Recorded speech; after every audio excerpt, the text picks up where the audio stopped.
it runs afoul with my, matanda na tayo, mas lalo tayong tanda nito.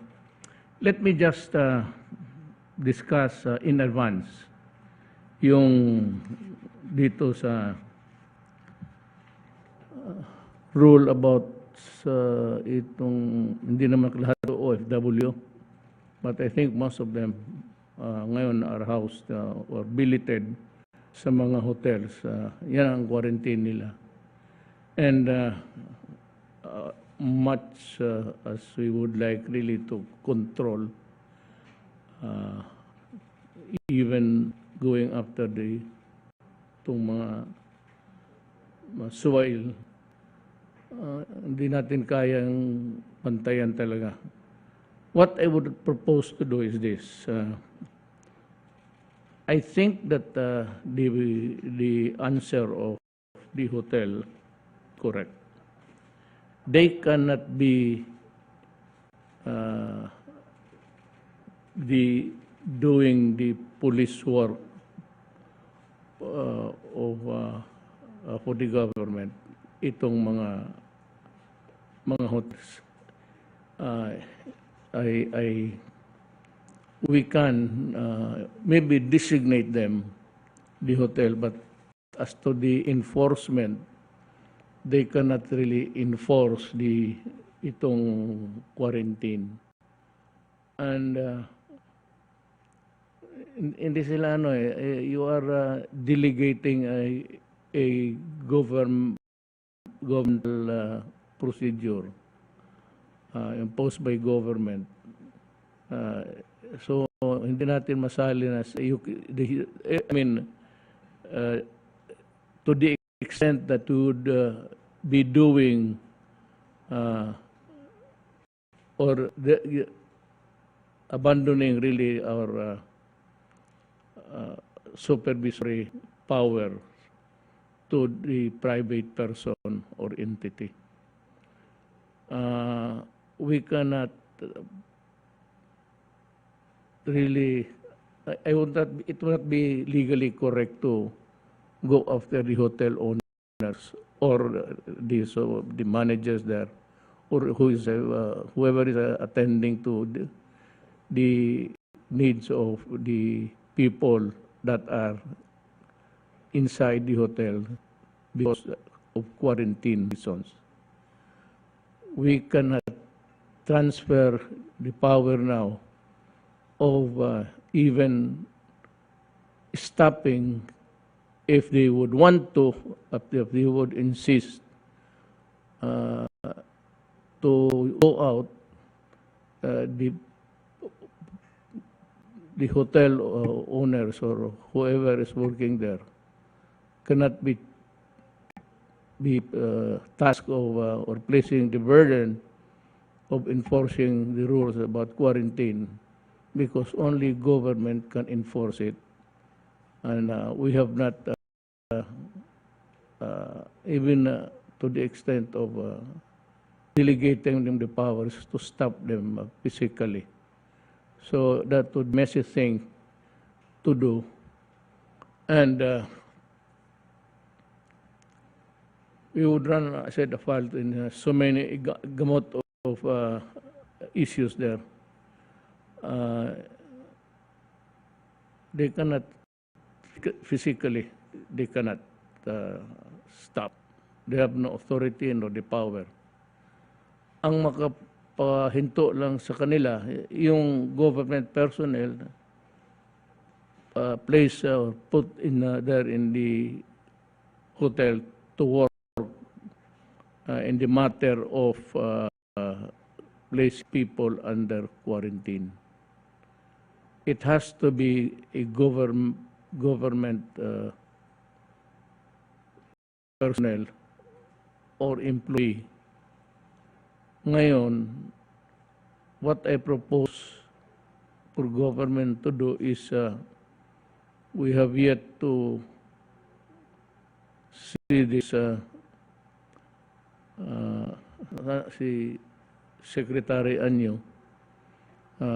Sir, kaya mo maglagay ng pulis sa mga hotels na ginagamit ng quarantine ng gobyerno, dalawang pulis in two ships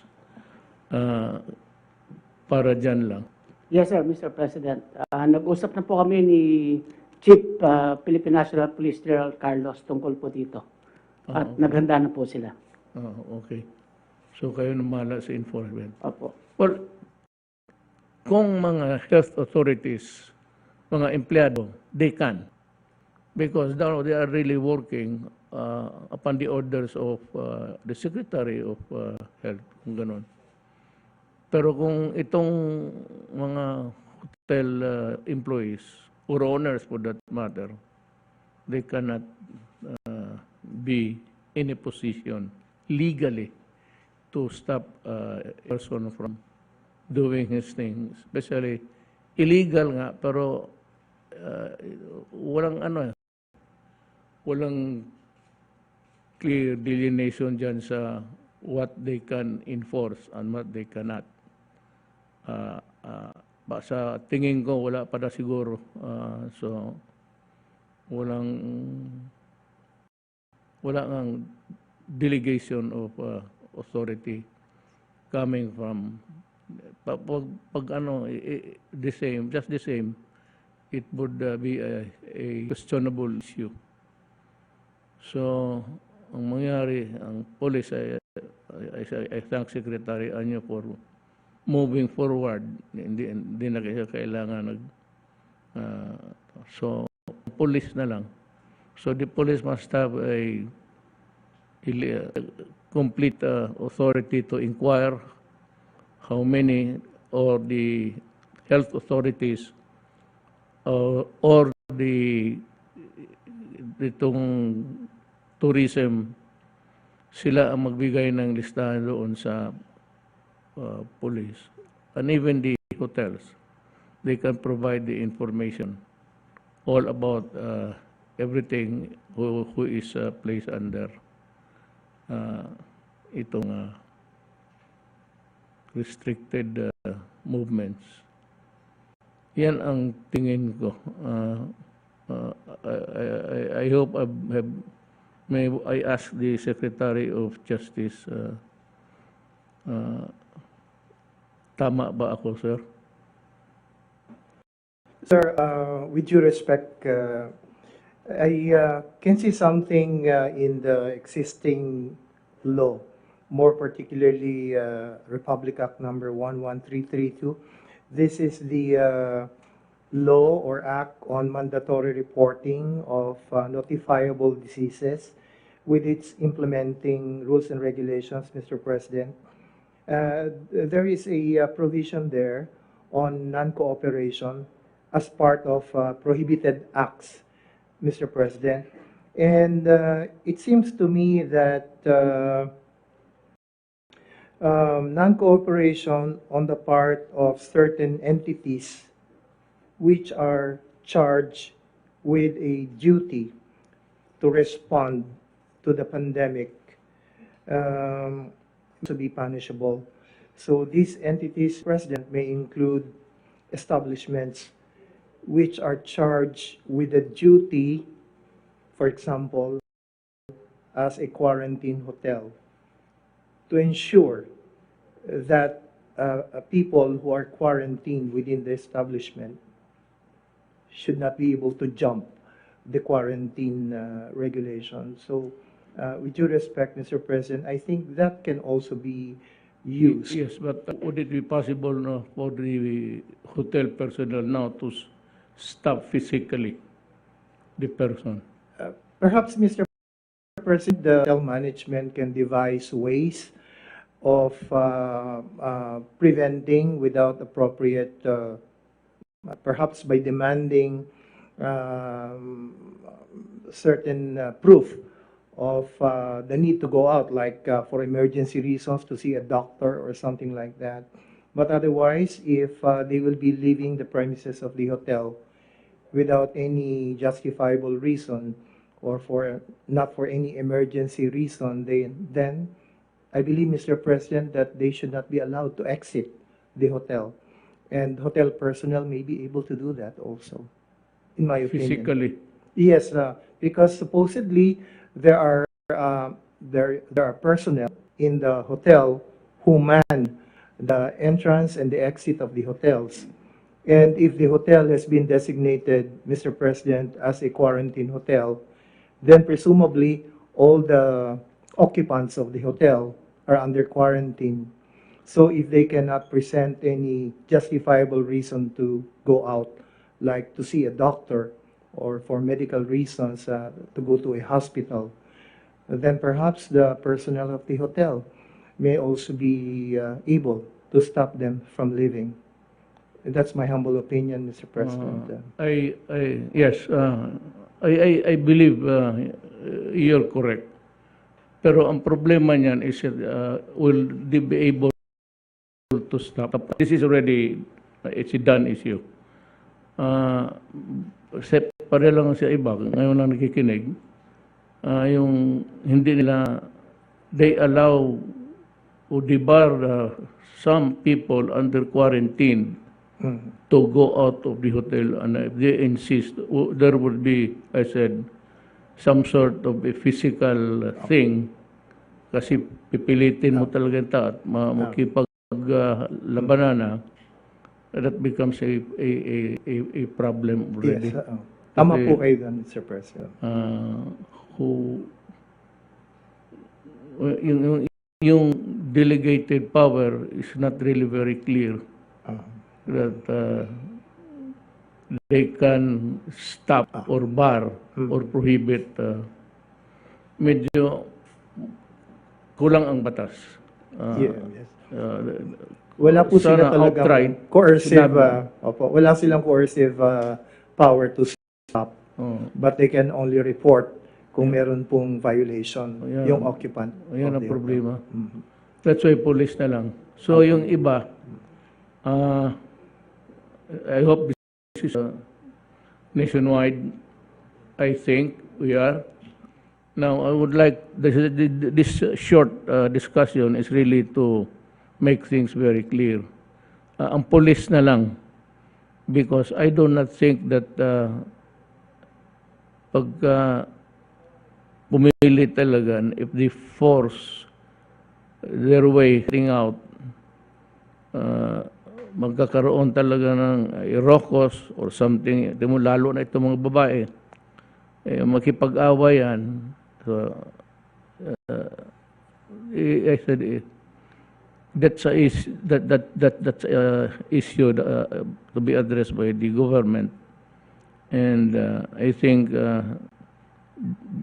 Secretary Anyo has done naunahan niya ako. Iniisip-isip ko lang kanina. So, police na lang, 2 policemen assigned to itong hotels that are quarantined, and they also have to keep their mindful of their duty to advise the person. Kung magpipilit, then the power to arrest them, no doubt about it. Yung talagang insistent or anyway, sana wag. Baka sa probinsya, medyo So, kung kinig ang lahat ng Pilipino, that's in the meantime, you can call the police. Pero pag umalis na talaga, then it's already the police would be the first responder dyan sa issue na yan. Look for the culprit. The culprit is really yung ayong sumunod. And in that connection, we are facing again a serious problem. Here comes another variant, Omicron. So again, there's a spike of people hospitalized or needing treatment. Ang problema lang kasi decontamination is so parang aggressive, very fast. And in a short while, nakita natin nag-up ang mga ospital. Ang problema nito, yung isolation preparation natin, a year ago, we can only revive them if they are still existing same preparations that we did initially. So, may I, para makinig lang tayo, I am no expert. I am here to listen to people who know ang trabaho na ito. It belongs to them. This is a realm of medical issues. I can only listen.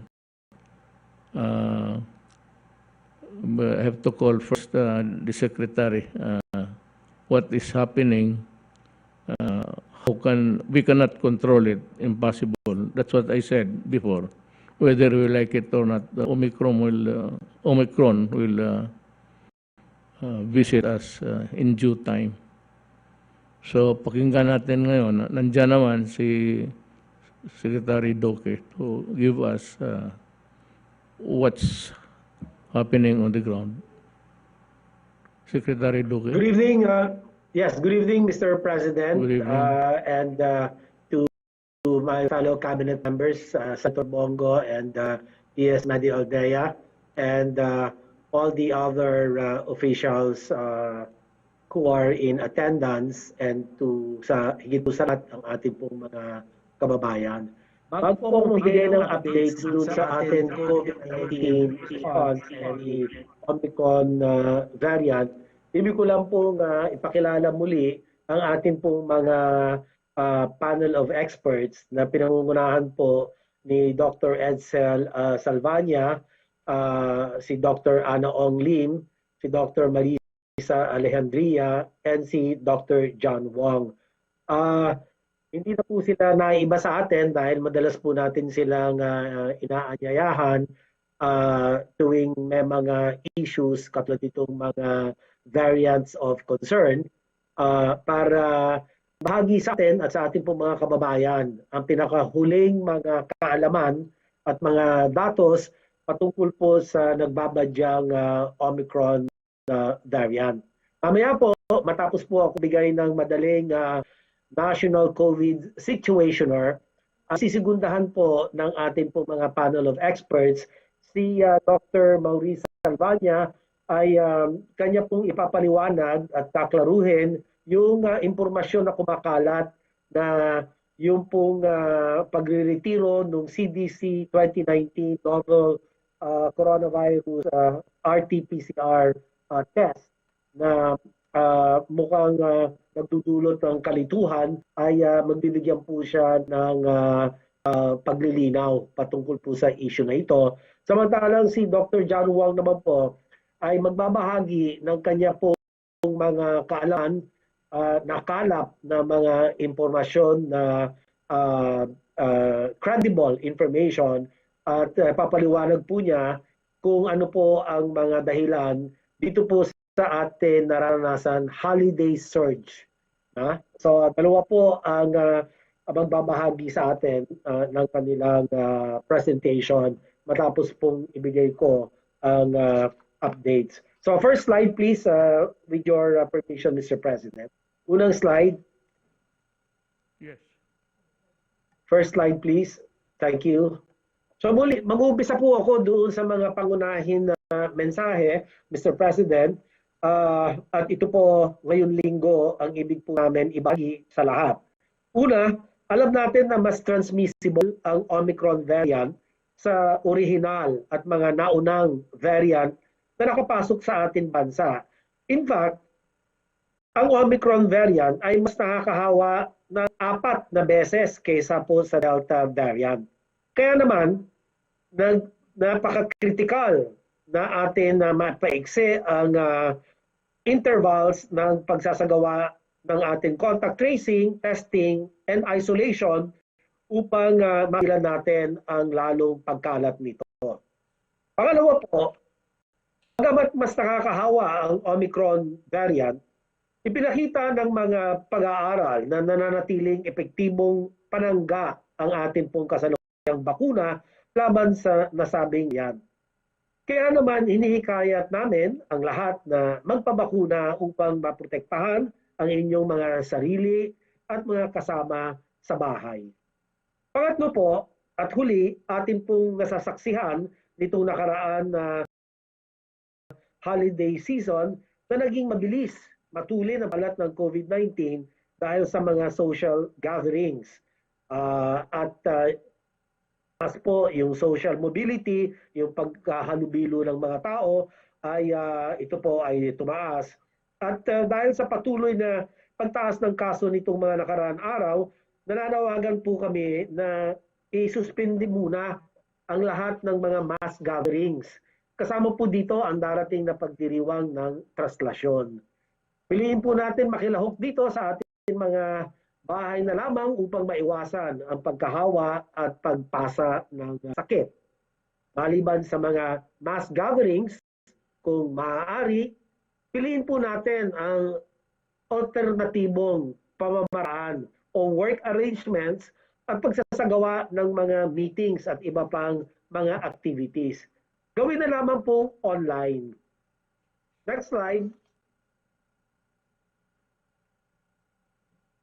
Sunod na slide, please.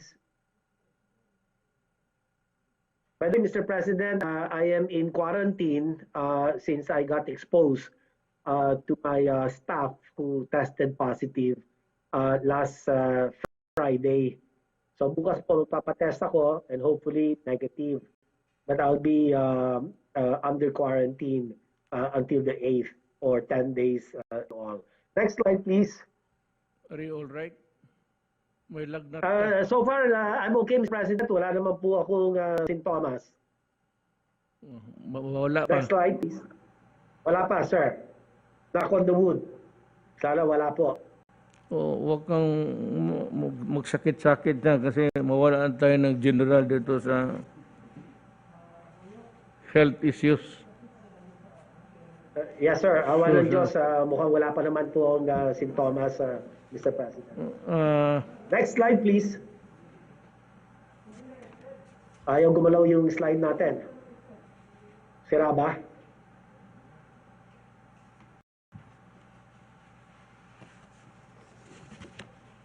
Anyway, ituloy ko na lang, Mr. President, no? Para naman sa atin usual COVID-19 updates.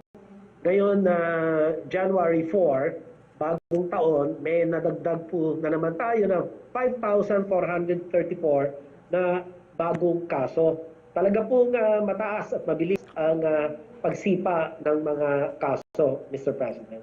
At sa 5,434 na naidagdag sa ating mga kaso, 3,849 ay mula sa NCR. Pinakamataas po ay NCR. Sunod ang Region 4A na 868 ang kanya pong naiambag sa ating total case load. At ang Region 3 sumunod at 339 at 371 sa mga natitirang rehiyon. Para naman sa ating mga aktibong kaso, ang bilang ngayon, ika-4 na Enero, ay nasa 29,809 o katumbas mo nito ay mahigit 1% ng ating mga kabuuan kaso. Ang ating recoveries naman ay umabot na sa 2.779 million thereabouts at ang ating recovery rate ay nasa mataas na 97.15% habang ang bilang ng mga namatay o pumanaw ay nasa 51,604 at ang ating pong case fatality rate ay nananatili sa 1.8%. Ang ating naman positivity rate ay kasalukuyang nasa 14.1%. Ito ay sumipa din, Mr. President, dahil nung mga nakaraan na linggo ay less than 5% po tayo ng positivity rate. At from December 27 to January 2, ito na nga po ang malinaw na pagtaas ng ating positivity rate. Samantalang RT-PCR testing output po natin ay nasa kasalukuyang 29,000 tests kada araw. So kailangan mapataas pa ang ating pong testing output ang capacity naman ng atin na testing ay umaabot na sa 90 to 100,000 per day. At huli, tumataas ang ating national utilization rates, 24% para sa bed utilization rate, 26% naman para sa ICU beds, at 14% para sa mechanical ventilators. Ang pagtaas na ito ay talagang sadyang mas nakikita po sa bandang National Capital Region. Sunod na slide naman po, next slide, Secretariat. Sa nakalipas na linggo, from December 29 to January 4, next slide, nakapagtala po tayo ng 3,313 average daily cases. Mas mataas po ito ng halos 9 times kumpara sa atin pong naitalang 349 average daily cases noong December 22 hanggang December 28. So makikita po natin sa slide na ito sa bandang dulo. Yan, makikita natin yung graph, kulay blue. Yan po ang kinakatawan niya NCR. Malaki pong bahagi ay nasa NCR po. Almost 70% ng mga kaso bago ay galing po sa NCR. So ayan po, nakikita natin yung uptick ng ating pong mga cases. Next slide. Para naman po sa atin case trends, ang buong bansa ay nasa kasalukuyan 400 as a high risk ang ating pong risk, ang classification ng buong Pilipinas. Ang buong bansa ay mayroon 448% two-week growth rate or TWGR. Yan po pagkalampas 200%, talagang high risk na po ang kanyang classification. Yung pong 0% to 200% moderate risk. Yung pong bilang o ang porsyento ng taas ng kaso, kung ito po ay katumbas 0 or less than 0, which is a negative value, yan po ay low risk. Pero tayo po, malinaw, sa 448%, high risk po ang ating two-week growth rate. At meron po tayong 1.66 average daily attack rate or ADAR. Ano po? At ito po ay although moderate risk classification, kung ibabangga po ito sa TWGR, ang kakalabasan po ay high risk. Kanya nag-escalate po tayo to said classification.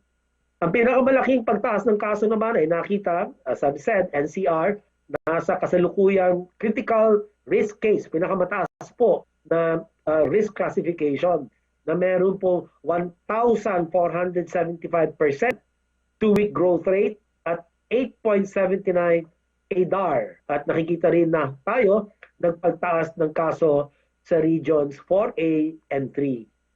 Ang region 4A ay kasalukuyang nasa high risk na may 557%. Ang taas din po dito ng kanyang growth rate at 1.6 na ADAR. Habang ang Region 3 ay nasa moderate risk na may 339% PWGR and 0.91 ADAR. Ang mga natitirang region ay nanatiling nasa low at minimal risk case classification. Next slide. Dito po makikita natin. Next slide. Ang ating pong bed utilization rate, gaya ng nasabi ko kanina, nationally 24% at mas mataas ng 6 na puntos mula noong nakaraang linggo, habang ang ating ICU utilization rate ay kasalukuyan nasa 26%. Mas mataas ng 8 puntos kumpara noong nakaraang linggo. At ang ating pong mechanical ventilator utilization rate ay nasa 14%, mas mataas ng 4 points noong nakaraang linggo. So dito ho, malinaw, lahat halos tumaas ang kanila pong utilization rates from bed, ward isolation, and ICU and mechanical ventilators. Lalo na po dito rin sa NCR. Tumaas ng 15 points yung kanilang bed utilization rate, habang 14 points naman ang kanilang ICU utilization rate. At ito pong 10 rehiyon ay nagpakita rin po ng pagtaas ng kanilang utilization rates for beds and ICU. 11 regions ang nagpakita ng pagtaas. At yung naman po ganun din ang MEC beds ay may 8 rehiyon na tumataas.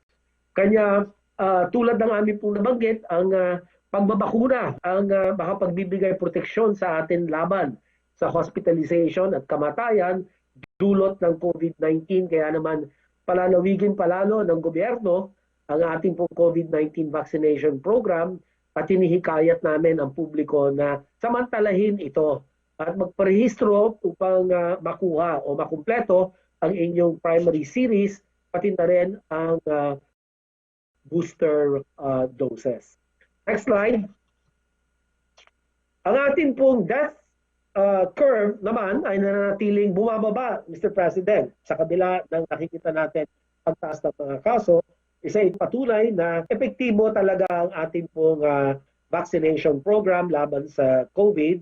At as of January 4 ay nakapagtala po lamang tayo ng 2 namatay. So sana magpatuloy na ganito lamang po na dahil nga marami na po ang nabakunahan, mamaya ipapakita ko po at bibigyan detalye ni Secretary Charlie Galvez at ni Secretary Vince Dizon ang ating po mga nakamit na patungkol po sa atin bakunahan. So next slide, di po makikita nakapagbigay na tayo ng mahigit 109 milyon doses ng COVID-19 vaccines. Mahigit 61 milyon individual, thereabouts, no? Ang may first dose, habang mahigit 50 milyon naman ang individual dito ang fully vaccinated na. At nakapagbigay na rin po tayo ng booster sa halos 2 milyon na individual. So hanggang ngayon, ipapakita rin po, ibabahagi ng ating po mga experts na malaki pa rin po talaga ang kabutihan dulot ng ating po mga bakuna. And they remain to have a high rate of effectiveness, yung mga bakuna po natin, laban sa Omicron variant, meron po tayong mga humigit kumulang 81% na effectiveness rate. And against Delta, mga 85%. Kung makumpleto po yung bakuna at mabigyan ng booster doses. Yun po. So maganda pong kaalaman nito at impormasyon na ating pong nakalap kumakailan lamang. At mamaya, ipapaliwanag din po ng ating mga eksperto. At huling pagbubuod, Mr. President, ang ating bansa ay kasalukuyang nasa high-risk case classification. Gaya ng sinabi ko, 849% ang pagtaas sa atin 7-day moving average of daily reported cases and 448% 2-week growth rate at 1.66 average daily attack rate and 13.4% positivity rate. Samantala ang atin healthcare utilization rate ay sa 20% at ICU UR at 23%. Nakapagtala naman tayo ng 2 namatay sa unang 4 na araw ng Enero. So mababa po ito. Isa po ito sa ating pinakamababang naitala pagdating po sa mga na pumanaw. Uli, ating vaccination rate patuloy na tumataas na 69% halos ang ating target ang nakakuha ng first dose habang 57% naman ang fully vaccinated. So, ito lamang po ako magwawakas, Mr. President, at nakahanda na po akong tumugon o sumagot sa inyo pong katanungan. Po tayong 2 expert na magbibigay po ng presentation with your permission, Mr. President. Sabi ko na nga alam mo, to the listening public, kanyuyira lang But yung mga tao na hindi pa nagpabakuna, without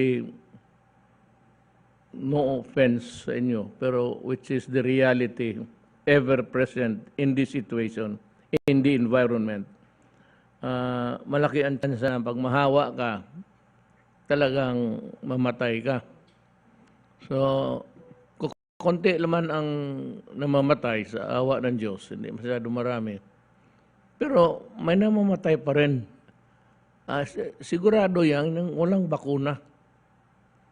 Kaya kung mabakunado ka, I mean, there's a defense, however small, na yung bakuna original for COVID-19 is as good for all of the variants. And the variants are, the mutants are nagwawala. Ang mundo ay in a quandary. Lahat tinatamaan, including us. Sabi ko nga, any development doon, may mutant naman na sigurado. Yung nagpapakuna, pag hindi nagpapakuna, kung tinamaan yon, the risk of dying this year, 2021, is nandyan. So, bahala kayo.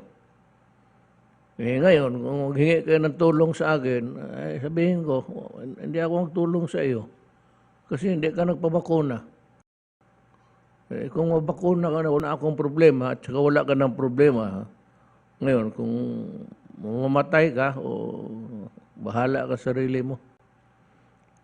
Kung ayaw, puno na yung ospital ngayon by this time, the contamination is ever growing very fast. Ang defense lang natin available to you is really the vaccine that you got earlier, which is the view of I think most of the doctors, that kung mabakunado ka, you will just feel a little bit of hindi naman discomfort. Parang sickness, but it will not be really fatal dahil dyan sa bakuna. It's not because I do not buy the much less aggressive. Whatever enters your body and interferes with your system, and you do not have the antibodies there because it's not available in your system, you will die, especially kung patungan ng secondary and whatever. Pneumonia yan ang kalaban mo dyan. So, pneumonia na serious, sabi ng mga doktor, inflamed respiratory system. So, yung hindi magpabakuna at nalaman ng mga barangay captain, sabihin na nila, huwag kang lumabas. At kung malabas ka, you'll be escorted. If you force the issue, I said, because the barangay captain is a person in authority, he can place you under arrest and dalhin ka sa istasyon. Doon ka sa mabaho na hindi ang istasyon, hindi masyado maganda ang hygiene ng yung jail. Doon na yung mga tao kasi doon na rin dumi-dumi. May mga istasyon na walang maniwala kayo. Kaya doon kayo ilagay ng you will be arrested, and at least I think the fiscal can hasten proceedings by preliminary investigation na kaagad. At pagkatapos na kung i-file yan, you go to straight to jail. At masakit niyan, before you work on anything, you'll suffer the sinasabi kong hindi na maganda na sitwasyon. Because not all public structures are really, it's not the best, the best shelter to be there.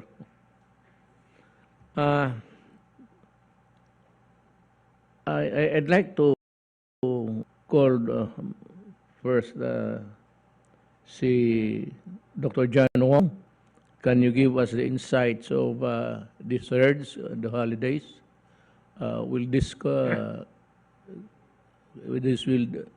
will the additional restrictions of converging of people and crowding and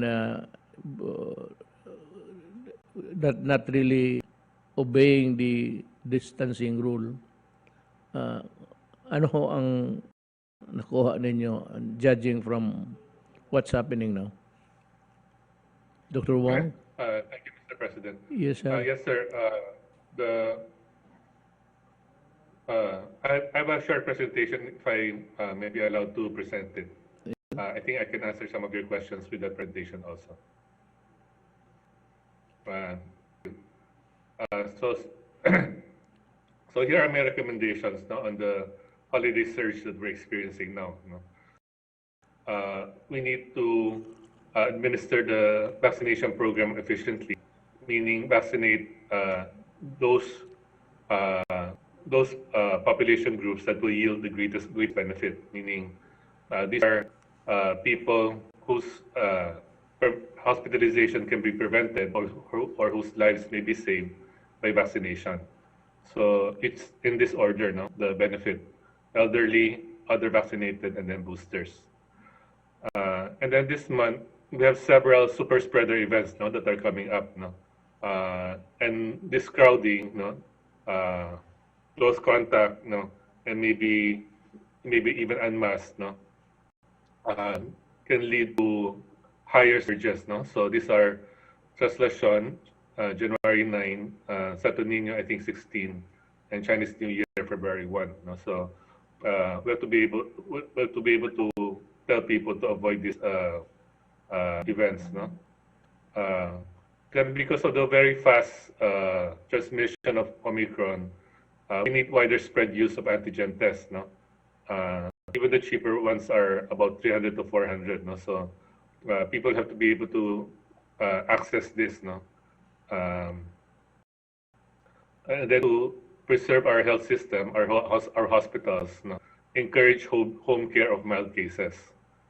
There are also a couple of outpatient medicines that are available now for people at risk, no?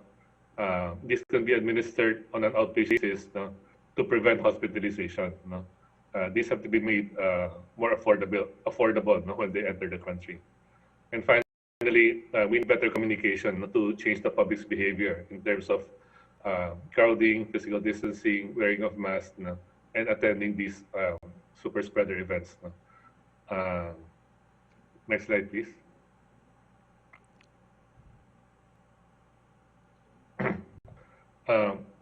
So, although we still don't have widespread sequencing, no, to find out what proportion of our cases are Omicron, no. The rapid rise in cases, no, looks like the signature of Omicron, no. Omicron doubles every 2 days, no, and this is what's happening. So what's been causing this, no? The SWS had a survey early in December, and 46% of the respondents said that they intend to celebrate Christmas with family and friends who are outside of their household, no, meaning outside of their bubble, no. And looking at the curve, no, I think they actually did that, no. And then we had imported infections, no, about 440,000. There were 140,000 arrivals, no, last December alone, no. Then we have the Omicron variant, which has a very short incubation period, no. So it can become infectious in 3 days, no, rather than the 5 days, no, of Delta or the original variant. Then we have reports of quarantine being very loose, no. People not staying the whole 14 days, or during their quarantine, no, exiting, no, to purchase groceries, no, and going back, no. And then with regards to our vaccination program, no, we need to protect the elderly, no, and the unvaccinated. Next slide, please. So how do we bring the surge under control, no? So we have to look at these 3 super spreader events that are coming up, no, and negotiate, no, with church authorities, no, to cancel them, no. For Chinese New Year, also encourage other other ways of celebrating it without mixing with other households, no, or with friends. For antigen test kits, we have to make this available, no, because even at 400 pesos, no, it's still out of the reach, no, out of the it's still unaffordable, no, to a lot of to the majority of Filipinos, no. Uh, for the antiviral pills, no, we have to make sure that they're affordable, no, bring them under price control. No?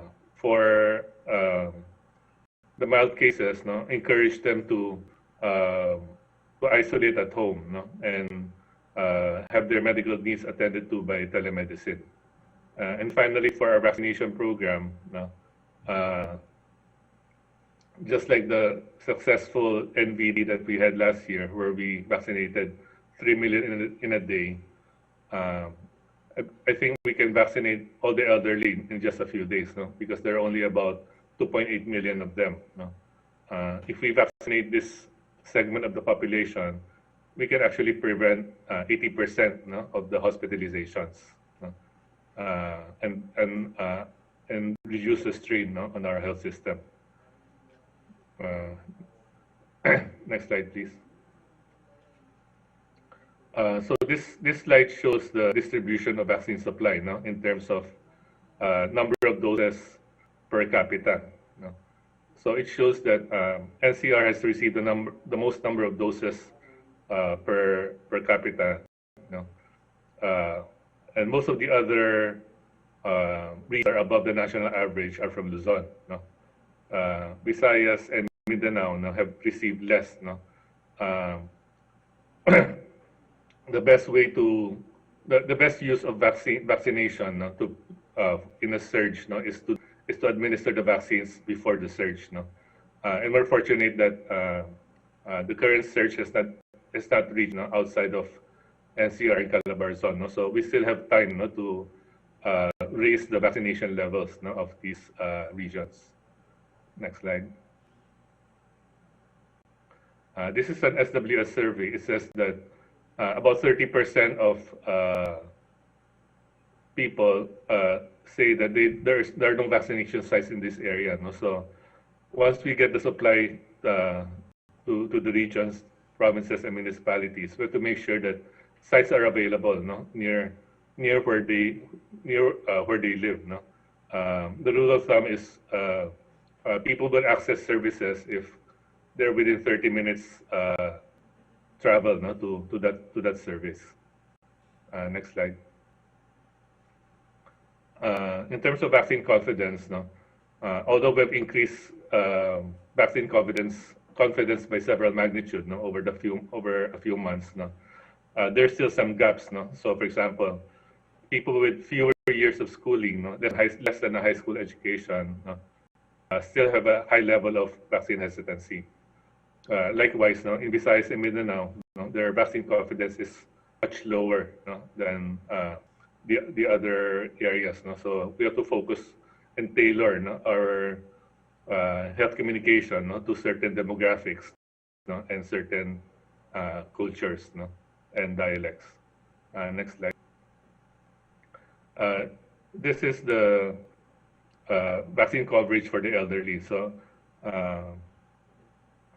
the national level is on the left side, no, the maroon bar, no. So a lot of regions are below that national level, no, especially Visayas and Mindanao. No? So we have to bring those regions up as high as possible, no, as much as possible, 100% coverage, no, so that we can protect the elderly, prevent deaths and hospitalizations. No? So I was happy to hear that NCR is going to have a vaccination day for the elderly. No? I think this will top up, no, the vaccination, the elderly vaccination in NCR. No? So I hope that can be replicated also in other regions. No? For the elderly, the problem is not supply. No? The problem is really vaccine hesitancy. No? So we need to do some social preparation first. No? Raise their trust in the vaccines. No? Raise their trust in the vaccinators and um, in the services that are provided, no, so that they will come, no, when we offer these vaccines. Next slide. Uh, and finally, so this slide, what this slide shows is the priority for vaccination should be people who don't have the primary series yet, no, because vaccinating somebody who is unvaccinated is 5 times more effective, no, than adding a booster to somebody who's already vaccinated, no, kasi these people, even if their immunity is depressed with Omicron, no, still have some immunity, no, unlike the vaccinated who have nothing. Next slide. So just to summarize, no, we need more efficient vaccination. We need to avoid the super spreader events, no. And so, Mr. President, this is the answer to your question. No? We have to avoid these super spreader events, no, especially with Omicron, no, because it's highly more transmissible, no. Although it is said that it's less severe, it's milder, no. Only the hospitalization is reduced, no, by 1/3, no. However, it's 4 times more transmissible, no. So the net effect is that hospitalization will increase by 1/3, no, because of the higher number of cases. So we need more antigen tests, no, to be accessible to the community, to teach people home care of mild cases, no, and make outpatient medicines more affordable, no. And of course, no, better communication to change the public's behavior. Thank you, Mr. President.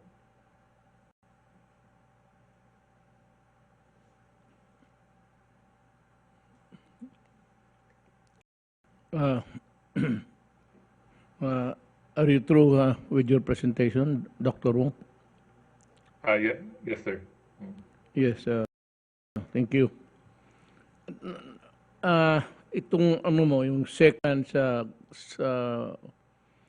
slide mo sa graphics, meron kalagay doon na which has to be avoided or should not taste or really for government to insist itong mga super spreader kagaya ng I'd like maybe the priests or the bishops are listening. The government does not impose the rules now. It does not really.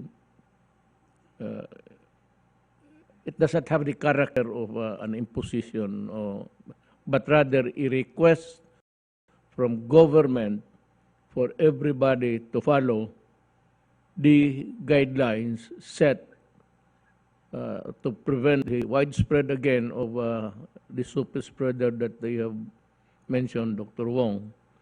I am referring now to itong super spreader na let me just cite you. The Metro Manila Roman Catholics, you must understand that this is really not intrude into your activities. But ang Roman Catholic kasi every year nagkakaroon ng prosesyon na Black Nazarene. And sometimes yung mga attendees na pupunta doon would reach a million mark or even plus. Itong prosesyon na to, it's a very important event for the Roman Catholic Church. Now, I have to appeal to them for their understanding and to really look at it in the broader context of our liability also to the people if we do not act correctly or fail to come up with measures to protect public interest and public health. You know, the ministerial functions of government are for government to come up with measures that would protect all kinds of sa the scope of governance is you have to come up with measures to protect public health, public safety, public order, the public, the general welfare of the people. So I apologize, and I beg your full understanding of what we have discussed every talk to the people. We have stressed that our job is really to come up with critical decisions to protect public health and public safety. Kung nakinig ang Roman Catholic Church, I am now appealing to you to forgo and cancel all physical gatherings, including the procession and the celebration of Mass sa church. Because marami sila, there are millions of devotees there. And you cannot just be complacent about the transmission of the disease. Sana maintindihan ako ng Roman Catholic that all gatherings are not allowed. Never mind about power of government. This is just an appeal to the hierarchy of the church to look at it on a broader understanding that it would really be a super spreader as sinabi ni Dr. Wong. Kaya mapipilitan ako na maghingi ng tulong sa lahat ng konektado sa church, especially in the governance of the region. We will siguro send somebody to bring the letter, a formal letter.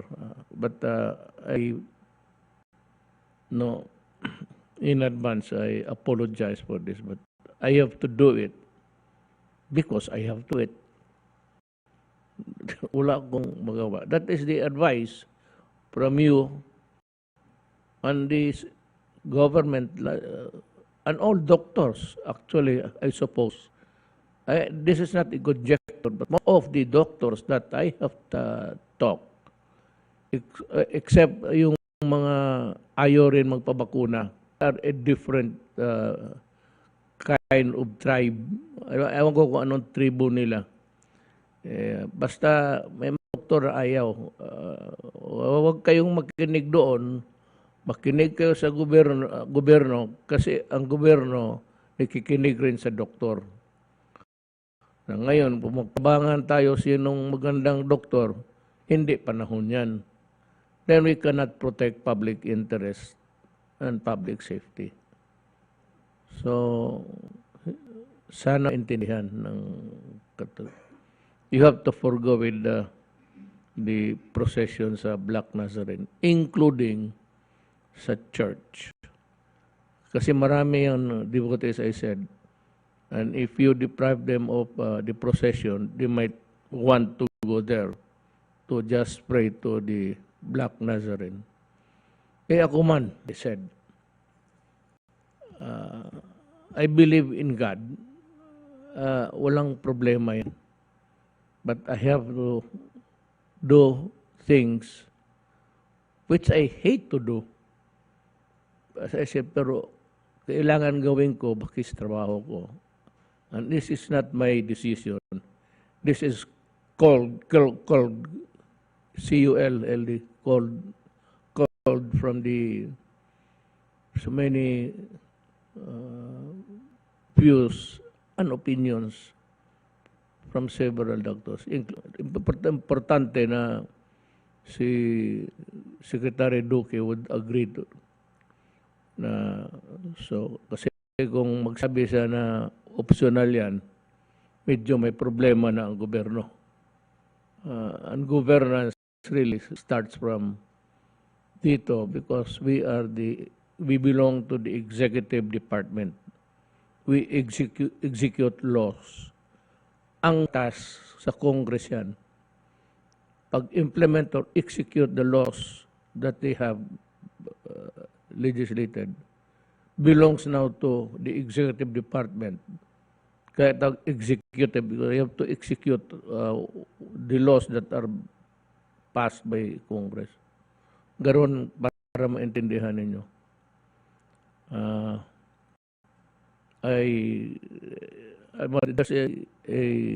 Just a few minutes ago, the Secretary of Justice, binasa niya yung mga pertinent kaya yung tawag naman yan, gray areas, kagaya nung sa discipline or to prevent a guy. Pero okay na yan ngayon because Secretary Anyo said they had already planned before I arrived. Galing na rin ako sa probinsya. Nagplano na sila kung anong gawin. So I appreciate their zeal sa trabaho nila. So yan ang mga kung if there is somebody to blame actually, it's the Omicron. Doon tayo magaling sa wala man tayong except magagalit lang kami na kagaya niyang ayaw magpabakuna tapos you are known or you have that reputation generated by your refusal for the vaccine, and that is known in the neighborhood or in the municipality. Tapos you are reported by the barangay captain na hindi nagpabakuna yan. So the barangay captain has to verify and validate the report at kayo ang first line of defense, lalo na sa enforcement of the laws, because the barangay captains really are persons in authority. Sila mismo. Hindi pa nga yung mga lahat ng pulis, due respect to, they are called agents of a person in authority.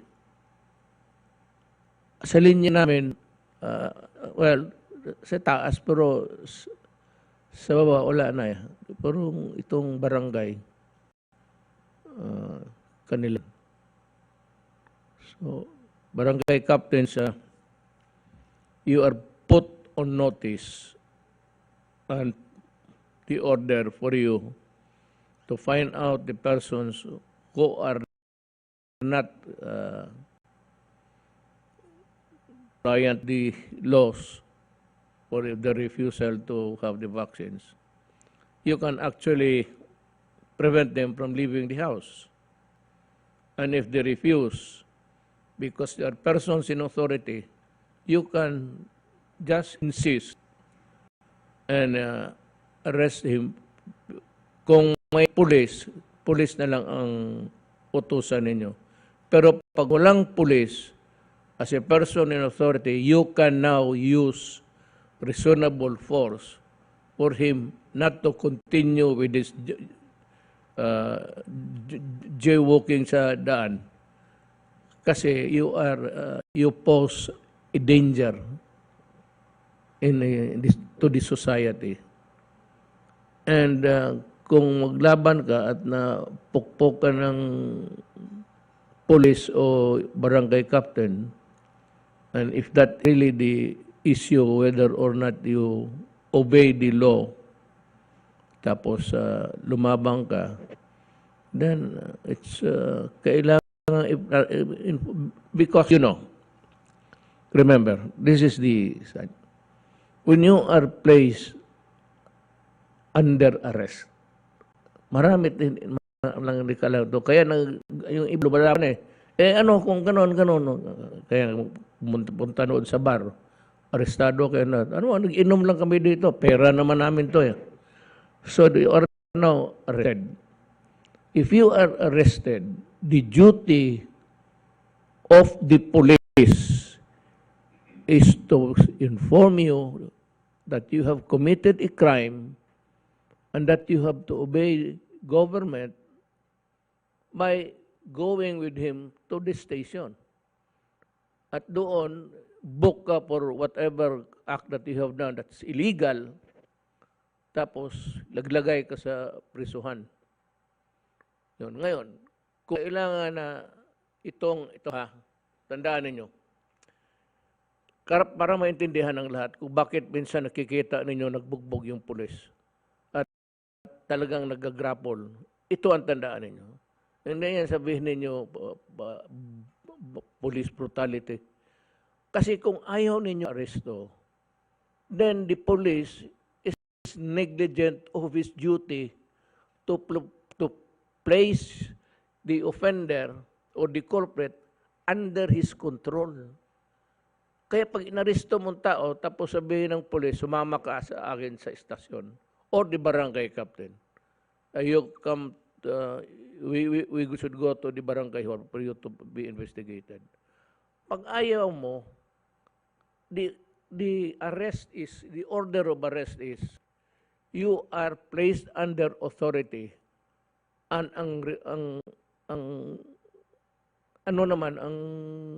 yung offender is, as a citizen, you are under order to submit peacefully. Pagsabi ng police ito, arestado ka, pwede bang sumama ka sa estasyon? At pag ayaw, then the police is allowed to use Kapitan reasonable force. What is the kind of force? Well, commensurate of what force is also being employed by the person in authority. So dadalhin ka doon sa estasyon, hawakan ka. Pagka lumaban ka, kaya may batuta yung pulis talagang paluin ka. Yung ako nabi ko, paluin lang sa paa. Lalo na yung mga lasing. Bakit pera mo ba itong, ganun yan walang pulis dito kasi amin itong ininom namin. Sino ba yung pulis dyan? Si Carlos, hindi ko kilala yan. Ganun yan may connection ako. Kilala ko si General itong si Major kilala ko si Congressman tapos lumaban, he will have to use reasonable force. Yung reasonable lang to maybe disable you to resist. Because once you resist the arrest, you are now also committing a crime of resisting arrest. And if you hurt or you put up a good fight, tapos na in the person, the agent of a person in authorities, the police, the military, ikaw ang kawawa. May kaso ka na, patros lumaban ka pa. Yung iba, hinihila talaga. Minsan, yung hinahampas yung paa, pagka sumama ka. Now, pagdating doon sa estasyon, huwag mo sabihin na pinalo ng pulis yan. Hindi ikaw yung hindi sumama. The duty of a citizen is when the police announces authority, you have to Guys, keep your cool and do not argue. Total pagdating doon sa pag imbestiga ka na at nakulong ka, and if you find a ground to file or sue the police, you can always do that. At itong sabi ko ngayon, ito ang hindi naintindihan ng human rights. Lalo ng mga bata. Pag ang bata ay inuli ng talagang mag-grapple sa iyo. I have seen that many times. Naman, yung pulis na nakikita nila na parang nagbabakbakan at binatuta yung tao, sigurado yan, lumaban. Kasi kung walang resistance, if there is no violent resistance, there is no reason at all for the police to inflict. It only becomes a sin pagka ayaw mong sumama. Kasi ang order sa police, saan niya dalhin? Alang-alang sa restaurant. When you are arrested, talagang dalhin ka sa, you cannot bring him to a restaurant and should be brought to the police station for documentation and investigation. And kung if you are detained, then you start to look for a lawyer. Kasi pag minsan may preliminary investigation na summary, or not really summary, what nandyan na, lalo na yung itong people that are arrested in connection with crimes.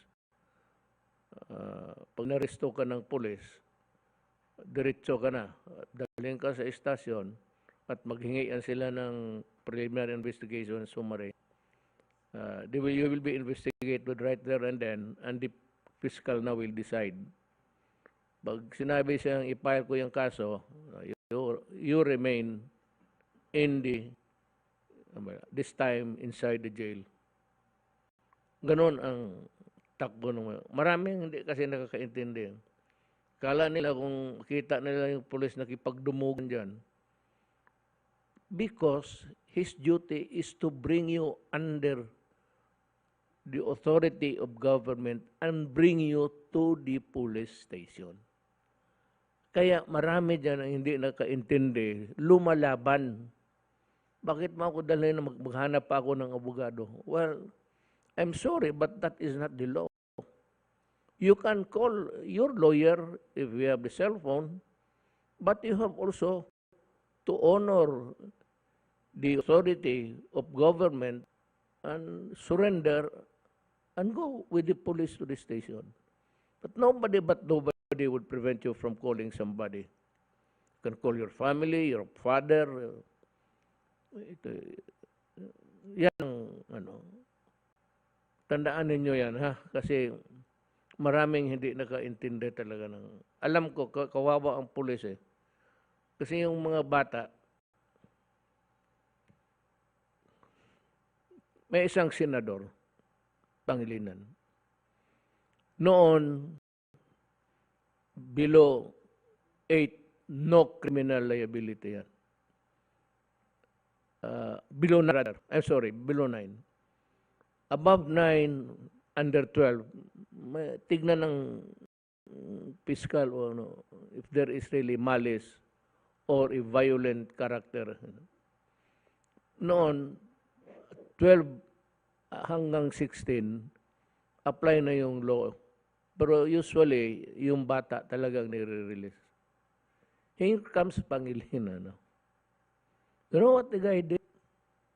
Yung problema natin ngayon. Yung mga hold-upper, yun yung nakikita ninyo noon na sa Dewey Boulevard.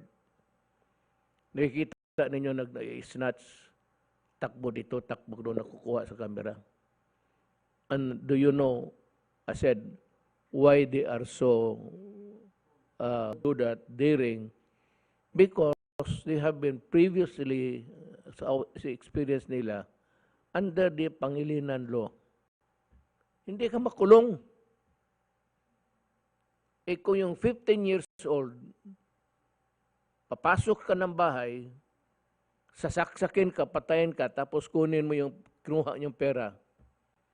Pagdating doon sa stasyon, sabihin ng pulis, report ng recorded, go where you want. That increase the number of crime tenfold. Fiscal na ako noon. Sabi ko, napakagagong. And the Congress that went along with it. Yung mga abogado, tanungin ko siya, buhay pa man kayo. Yung members of the Congress, hindi pa niyo binasa ng gusto yan. Kaya nung nagsimula ang pulis na magsabi, minor yan, huwag yan. Hindi yan. Kaya lumalaban. Even if it's a minor, and it's a grievous offense. Dadalhin talaga sa estasyon yan for recording. Kasi may complainant eh. Hindi mo pwedeng bitawan dyan na basta-basta palakarin mo lang. Even if they are minors, but even if there is a Pilipinas law. Actually, wag kayong bumoto. Ang dalawa lang yan. Gordon pati Pagilinan. Matagal na yan dyan sa Senado. Tanggalin ninyo yan. Kaya talaga ang mga ito siguro pareho lang utak. Ito si Pangilinan, talagang hindi niya ginamit yung utak niya.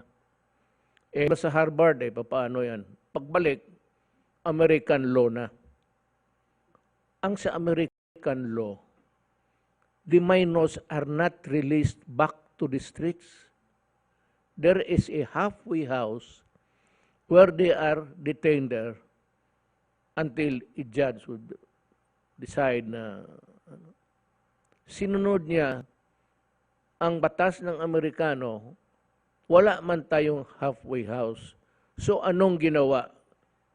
Dito, pag naaresto, they are brought to the DSWD. Because galit ako Galit ako kay Pangilinan actually.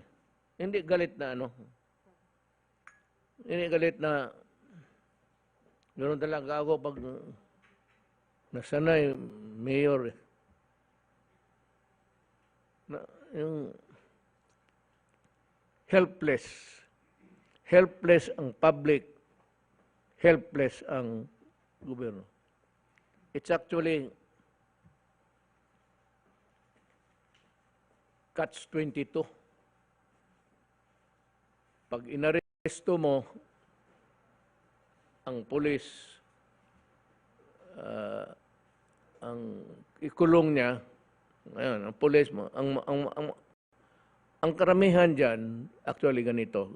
Alam mo bakit ang pulis hesitant? Allow me this time to give you some inner thoughts sa gobyerno. Ang pulis, pagka sinabi mo, hindi na pupunta yan. Kasi yun ang pulis, sinong nag-hold up? Kasi ilang taon yun? 13, 14. Wala yan. Arestuhin na. They cannot even force the child to bring to the station.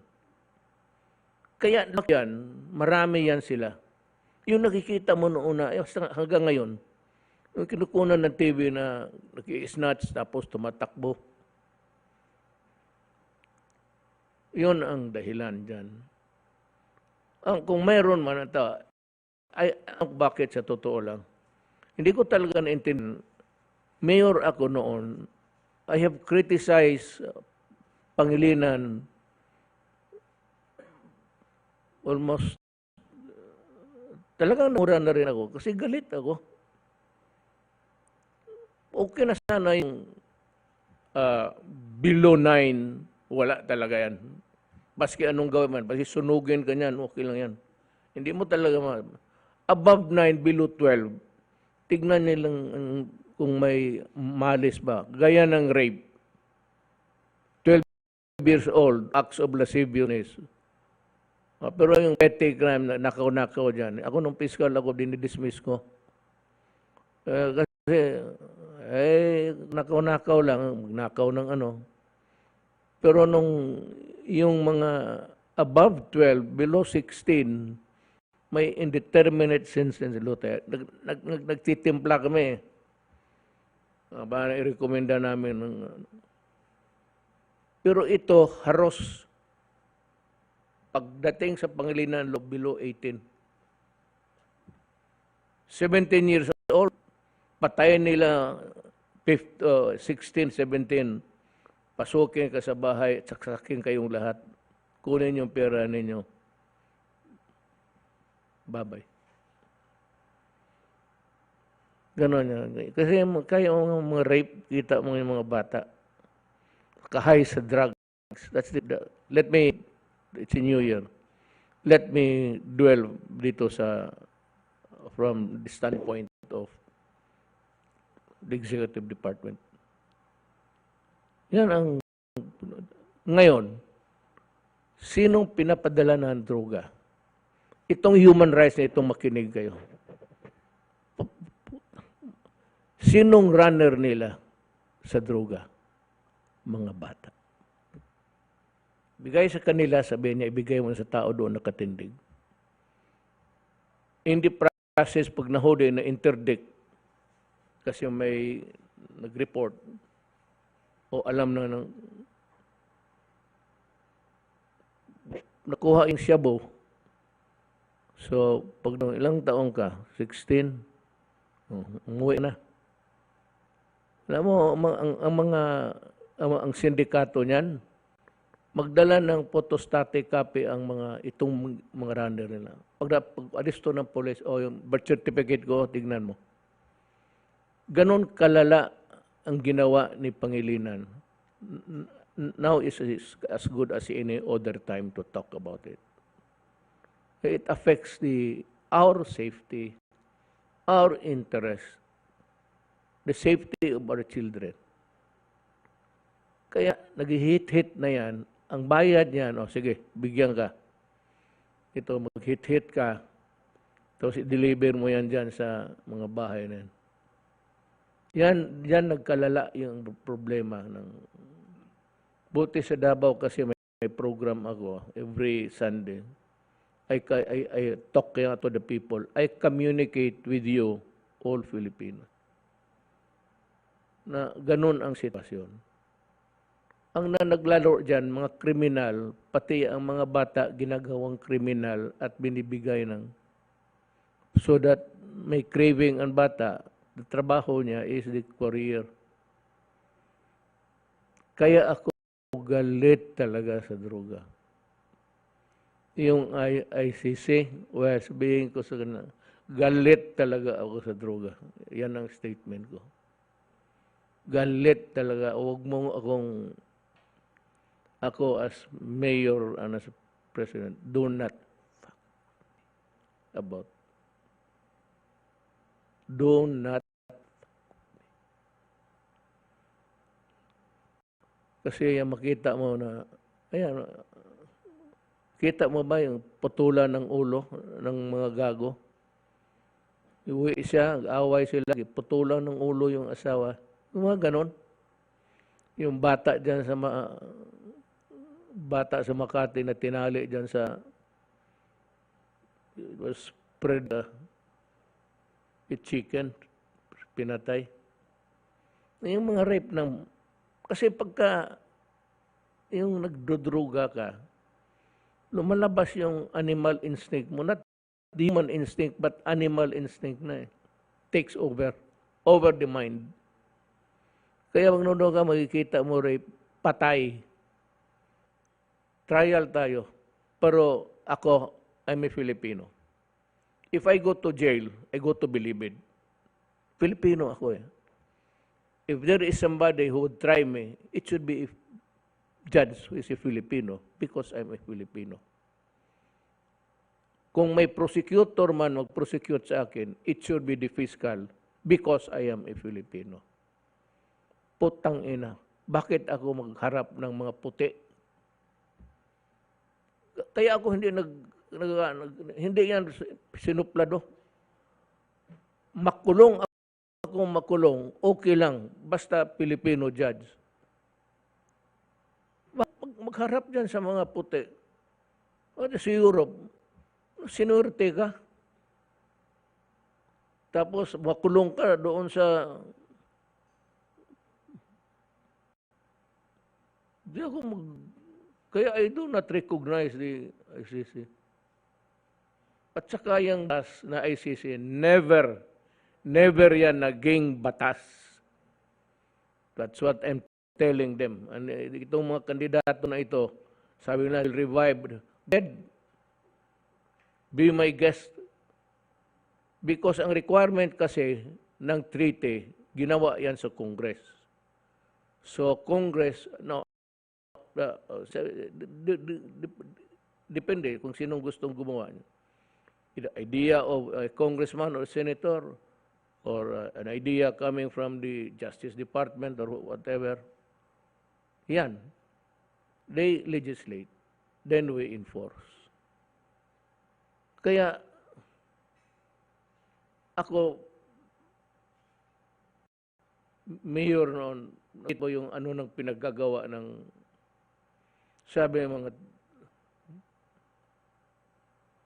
pero in front of the nation, I tell you, never ako nag-utos ng pumatay ng bata pati babae.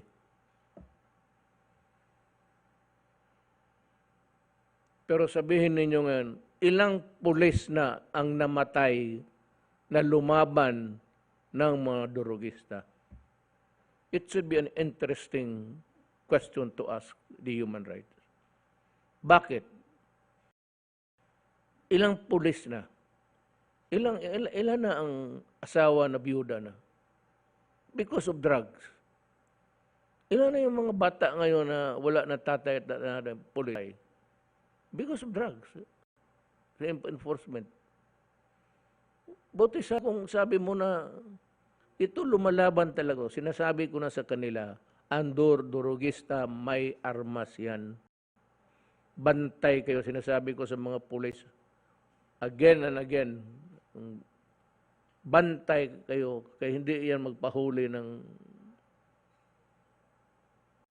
That's why we have this disorder in this country. Ano na presidente ako, sabi nila, I reduce crime by almost 40%.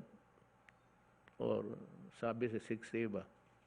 The statistics are there. Ayaw ko magyabang. I do not want to pull my own chair. Hindi ko kailangan yan. I have all the accolades and applause to last me a lifetime. Pagkana ko lang yung wakbo akong presidente para we were trying to politika lang yun. Pero ayaw ko na. Actually, ayaw ko na. Tapos na ako. Ayaw ko na talaga. Pero yan ang sabi ko. I will never apologize for the death of those bastards. Patayin mo ako, kulungin mo ako. I will never apologize ito. Then ang pangako, di ba ang pangako ko na if you cared to, ano ang pangako ko? Law and order. Drugs, sabi ko, mag-focus ako sa drugs. Yan ang sinisilip nila eh. Yun sa human rights. Yung 6 aliens na sabi ko sa kanila, do not do it in my city. You will never go out alive. Itong 6 aliens, lumaban, kasi nakaano ng baril na dalawa. So dalawa lang lumaban, pero nandoon sila nagtago sila sa isang, they crowded in one corner. They are, ang volume ng fire, two guys firing 45.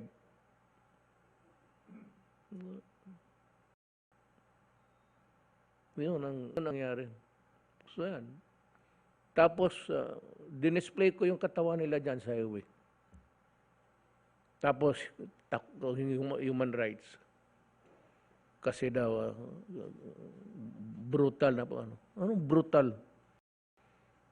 What about their brutality to the children of this country?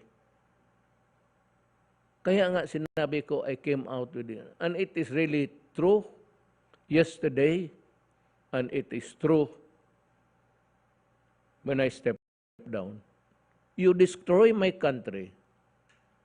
You bring disorder, and you destroy the lives of the children. I will kill you. I admit that. Sinabi ko yan. At sinabi ko sa pulis, do not be afraid ng kaso. I will back you up. But do it in accordance with law, and if you have to kill, mas gusto ko, mamatay na yung mga karamihan ngayon, nagkakapiyansa. Tapos sila pa ang matapang. Ngayon, there's a offing trouble dyan sa Osamis na naman. Kaya isang mayor binaril at a distance. Sniper. So I'm going to the place again. Yung Kuratong Baliling na yung namatay na si Parahinog. Is the Parahinog family who's still controlling. Ito yung mga drugista. So, sabi ko, make no mistake about it. Pagka nag-inkwentro, lumaban ka kasi ang order ko to take you, dead or alive. Ayaw maniwala ng human rights. Wala daw yan. Anong wala? Noon pa yan, that's the practice. Even in America, reward sa mga cowboy noon movies, reward, dead or alive. So sabi ko, I want them dead. O hindi ko sinabi na you execute them while kneeling down with their hands up, surrender. Hindi naman yan, kasi parang hindi ka lalaki. Pagka ganon, you're playing God. Pero wala kaming nangyari. Not na alam ko. Kasi hindi, nagle-lecture ako sa Police Academy sa Region 11. I was a lecturer. I never lectured about killing a criminal while on his knee, bended knee. Pero sabi ko, pag lumaban, puruhin mo na. Kung dala mo ang Armalite mo, huwag lang isang putok. Pagka lumaban, if there is a violent resistance, yung Armalite mo is about 20 rounds, ubusin mo na yung gusto mo.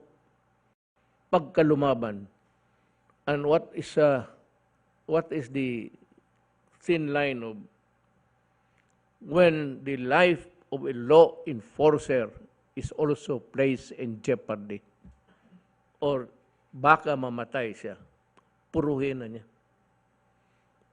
Tamaan mo sa, if you hit him in the stomach, he will still have the strength to pull the trigger. Wala, set lang yan. Madidisgrasya ka pa. And essentially, I not want my policemen and my military guys to die needlessly. When as a matter of fact, yun dapat yung isa ang mamatay. Kaya ano yan siya na ang bunganga ako. Ayan, ang totoo eh. Kasi nakikinig yung mga abogado. Yan ang, that's the rule actually. Yung ibang lang, kasi takot pag election, drug money, tapos yung kagaya sa nangyayari ngayon, may mayor in a gathering sa Christmas, pinatay ng umamil man siguro ang target noon. Uminal. Si Uminal ang nandoon rin eh. Tumindig yung mayor, pagputok sa ulo, tinamaan. Itong kuratong baliling na to, sabi ko, they pose danger to society. They have challenged the authority of government. Kaya mayor sila doon na, ayun, sad to say it in public, yung mayor doon was the kingpin. Siya ang nagluluto doon sa Osamis. Kaya mga taga...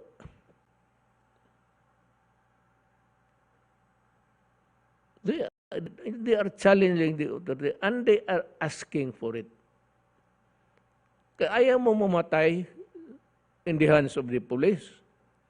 O you stop your dirty business of crime. Sabi ko nga nito, we will in a few months, baba tayo. Yung tinainsahan nila, yung mga anti-drug, yun mga mayor na yun. Anak ng waiting. I hope the police and the military will continue.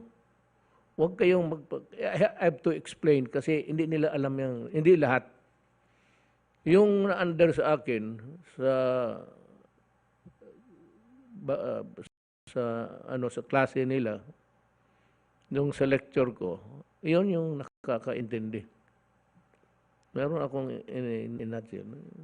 Yung kailangan na yun ang hindi tayo. Yung tao, pag inaresto mo, dalhin mo yan. Pag hindi mo nadala sa istasyon, you are negligence. It's a crime. Negligence of duty. Sabi mo, ayaw mo, huwag mo kang pumasok dyan kasi may armas yan mo, kabarilan pa. Kung gano'n kang pulis, umalis ka dyan. Arestuhin mo. Then, kung lumaban, use force. Commensurate. Kung kahoy lang, tapos baril lang, bakit mong barilin ng...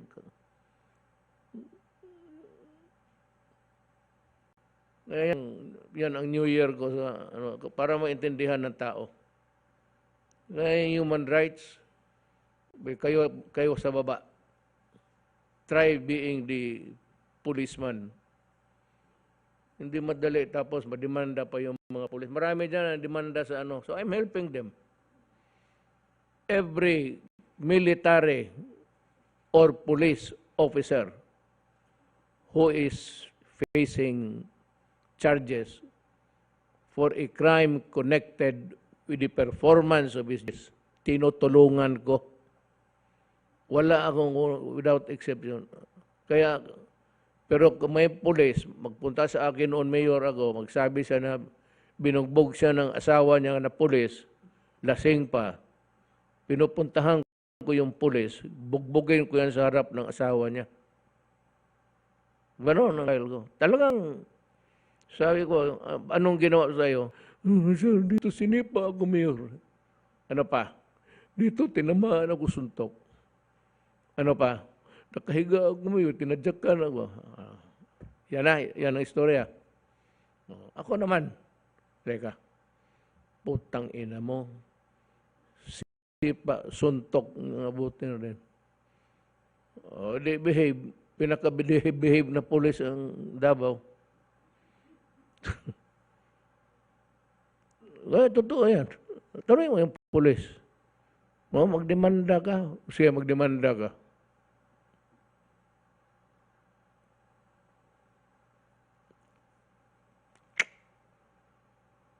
Yan, that's connected now with the how the rules of government or rules of life and law are being played out.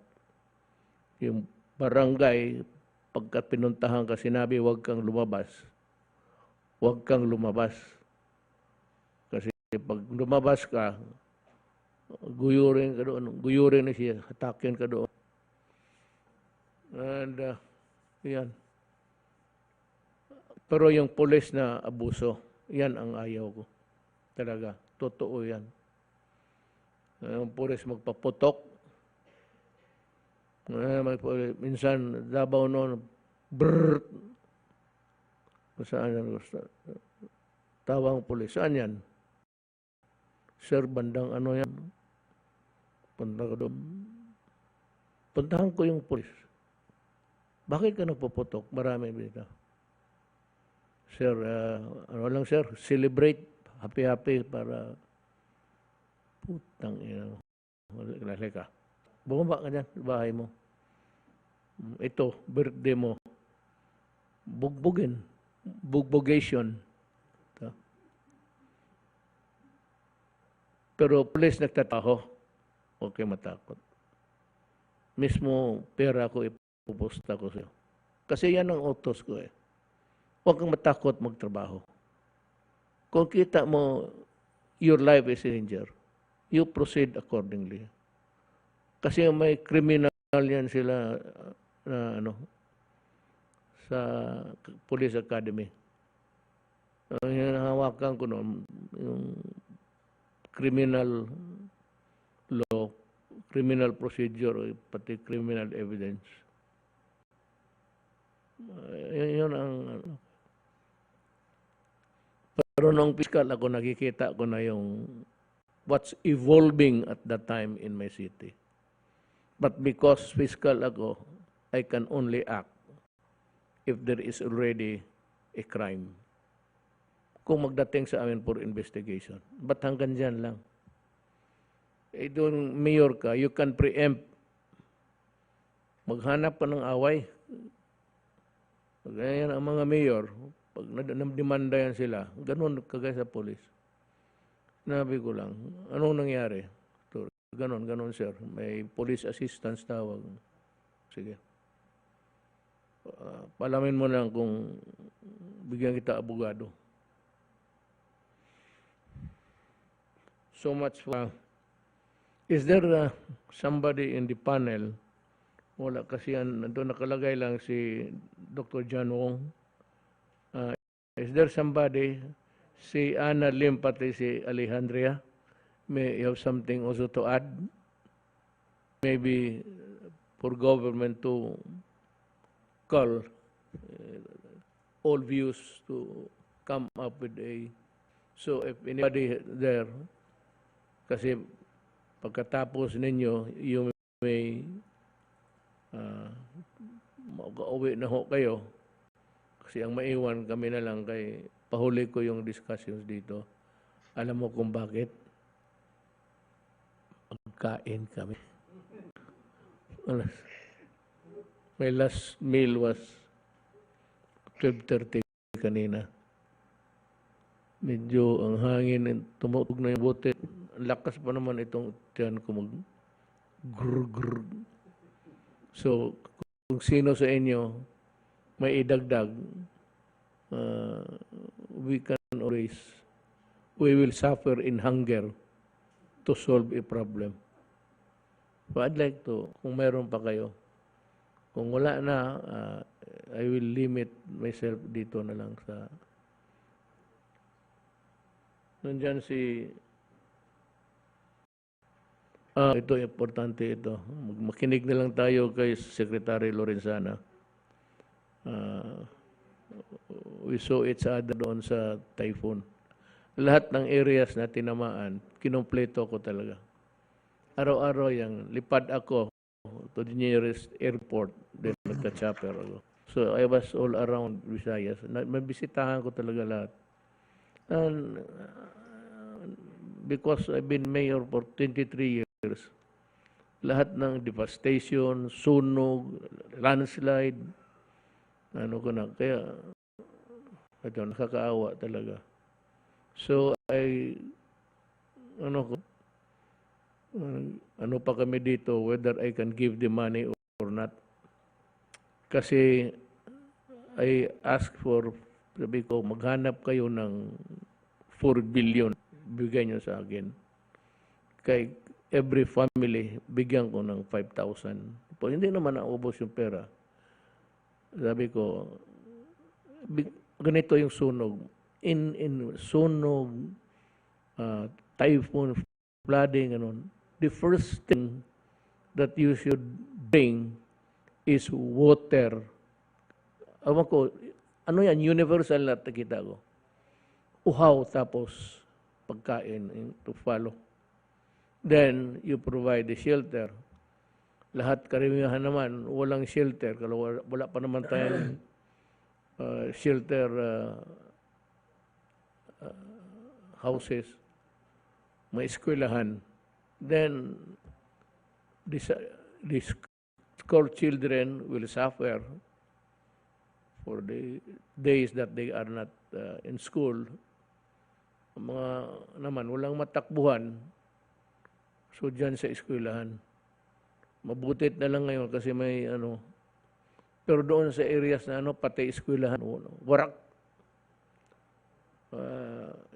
Sabi nila na hindi man ako masyado na nagkapagpasyal dyan sa Siargao. Daan lang. Last month, I went there to inaugurate a new gymnasium para sa college doon sa Siargao. Pag kinabukasan, nakita ko, nakatuwa. Tanginang udit na to. Masyadong.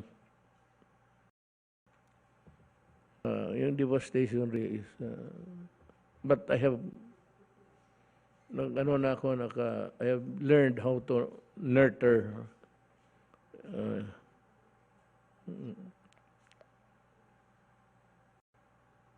so, marami na nagyuyon. Huyab sa Bisaya. Ano sa Tagalog yan?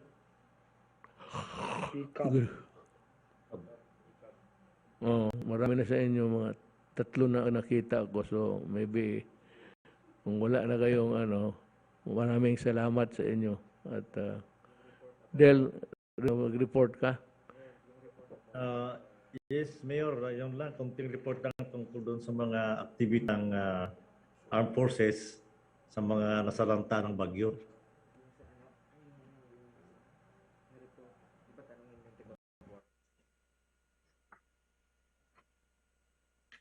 Can I have my slides, please? Del, sandali. Del, may I beg to interrupt you before I forget.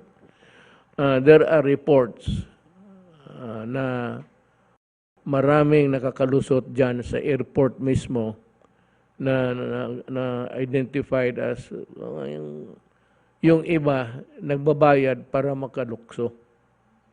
So, ang nagdadala ng laro dyan is the Bureau of Quarantine. So, I think director is sa mga quarantine dito. Si Dr. Salvador. Mr. President, we have Dr. Ferdy Salcedo, the head of Bureau of Quarantine, and Dr. Obet Salvador of the same. If they can be recognized, Mr. President. Saan siya? Good evening, Mr. President. Director Salcedo po here.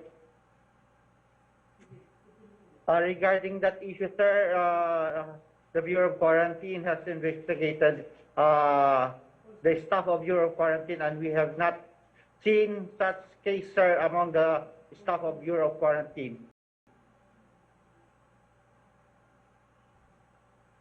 So, you investigated these reports. These reports obviously yes, dumating na rin sa opisina mo. Opo, sir. Yes, President. And what is the progress of your investigation? We have not seen any case like this, sir, that the BOQ staff are involved into this kind of irregularities, Mr. President. Yeah, pero maraming report na kasi dito nakakalusot.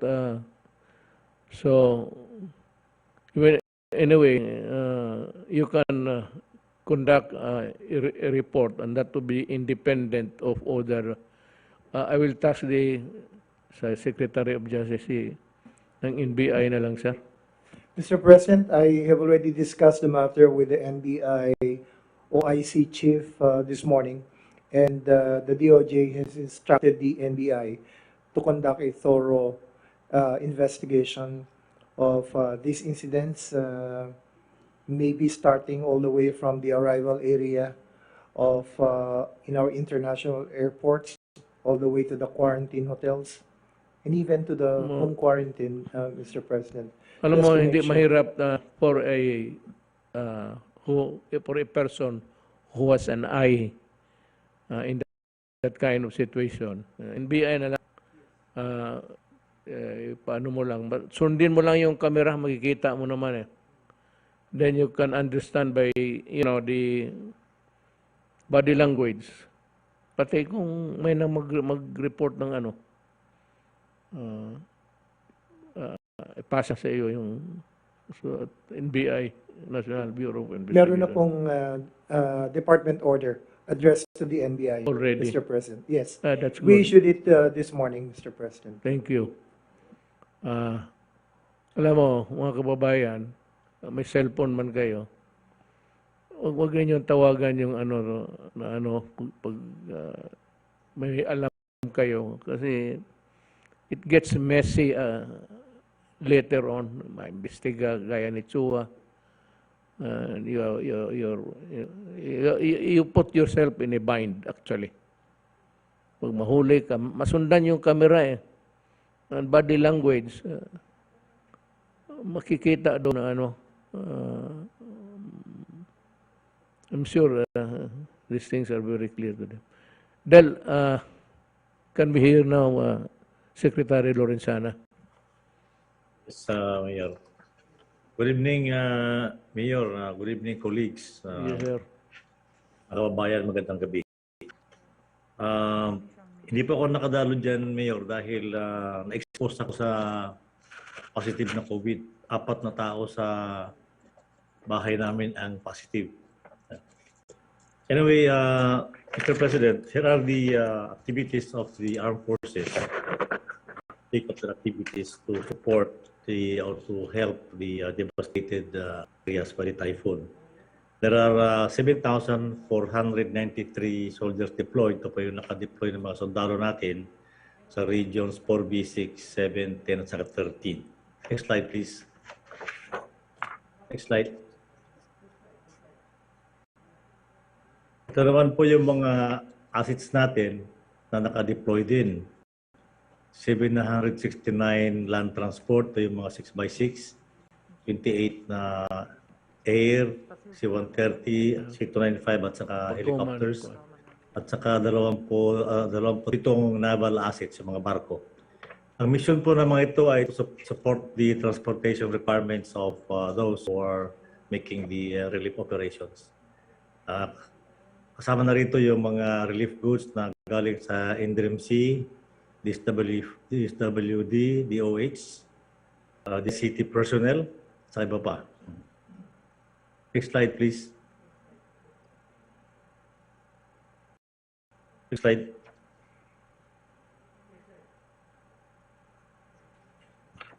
Ito naman po yung mga nailikas nilang mga tao, na-transport ng mga tao, 461 individuals, yung ating Philippine Air Force, at saka 300,000 kilograms of supplies na kanilang i-transport. Next slide. Sa naman Philippine Navy ay nakapag-transport ng 1,225 na katao at 3 milyong kilograms o kilos ng supplies ang kanilang i-transport from other places, especially in Manila, going to Cebu, Bacolod, Bohol, and Siargao and Surigao. The Philippine Army were able to transport 12 truckloads of relief goods transported to Surigao and 9 truckloads of relief goods sent to Leyte. Next. Ito yung ating mga assets na na-utilize natin, yung Navy, yung malalaking barko natin na nagdala ng mga bigas, at saka kung ano-ano pa mga kagamitan para sa relief operations. Next slide. Next slide. Ito naman yung ibang assets natin, yung helicopters natin, yung Black Hawk helicopters ay nagamit gusto ngayon sa relief operations. Next, ito yung mga 6x6 natin at saka balik. 6x6 natin at saka pakibalik. Ito, Mr. President, yung ating mga sasakyan trucks na magdala ng mga relief goods sa mga stricken areas. Kasama na rin dito yung mga engineering equipments natin na nag-clear ng debris sa mga kalsada. Ito po, patuloy na next slide. That's the last slide. Last slide. Ito po, Mr. President, patuloy na suporta at tutulong ang AFP sa recovery and rehabilitation phase ng affected communities. Yun lang po. Maraming salamat po, Mr. President.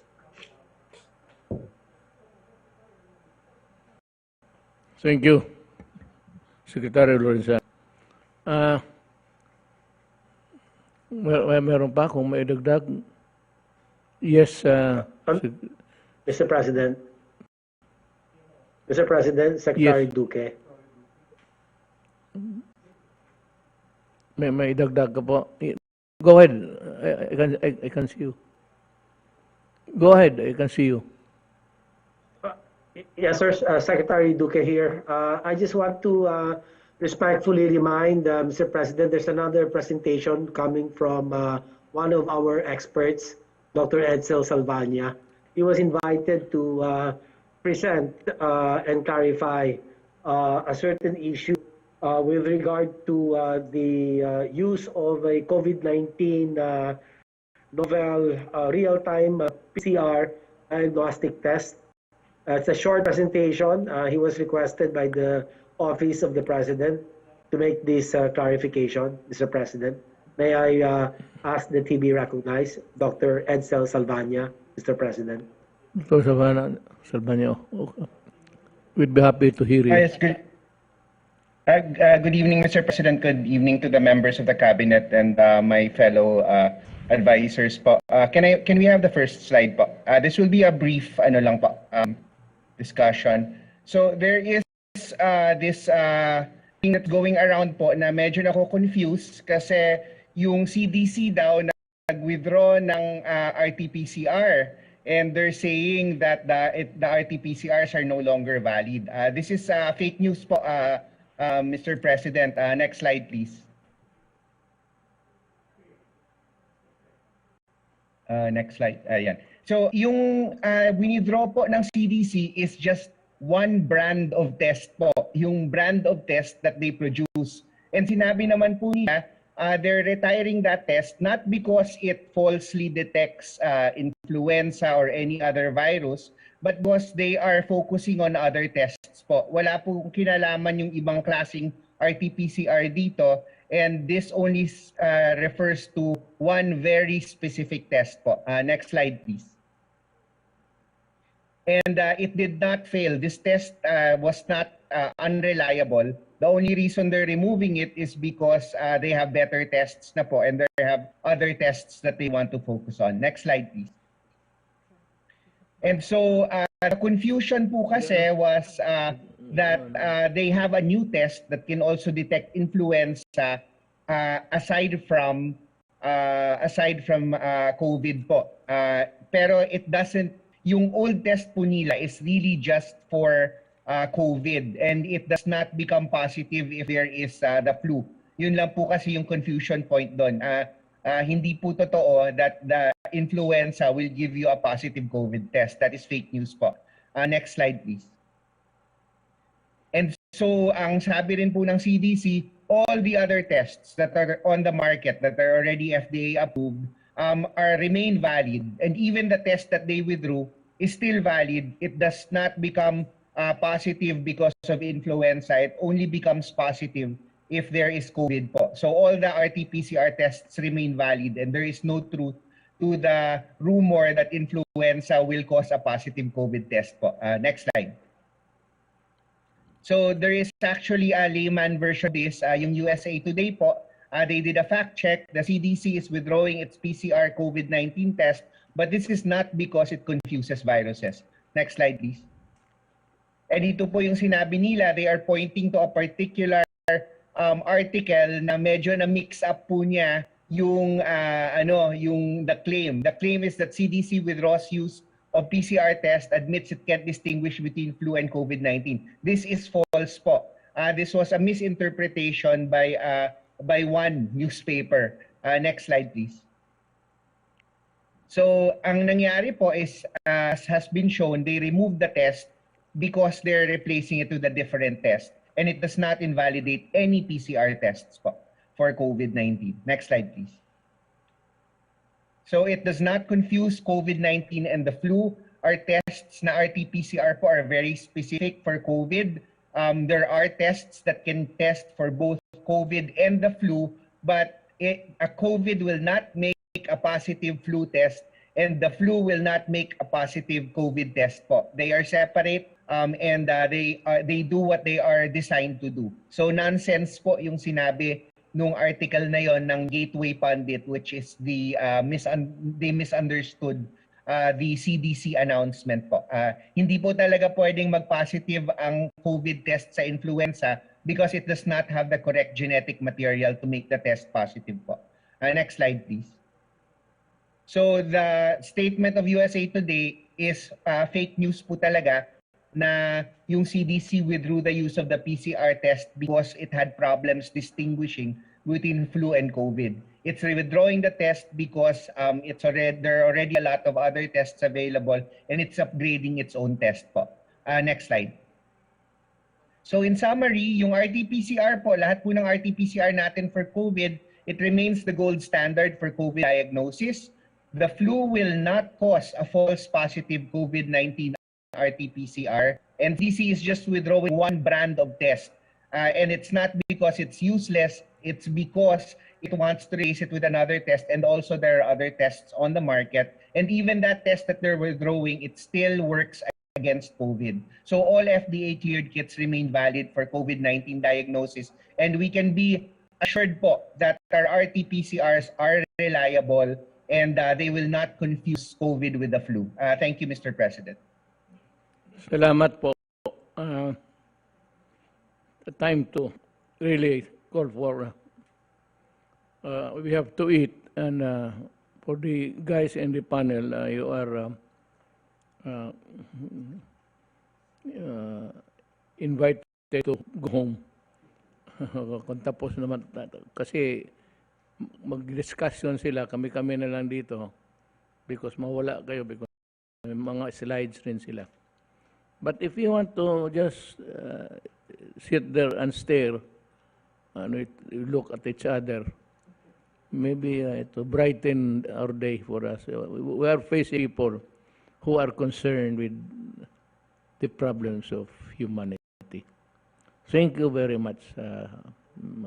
I owe you one. So, kung may kalaban kayo lalo na drugista, tawagan mo ako.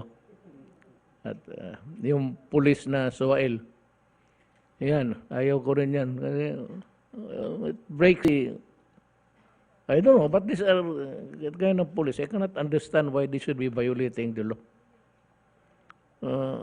Sa Davao, I do not allow police to drink liquor and in public.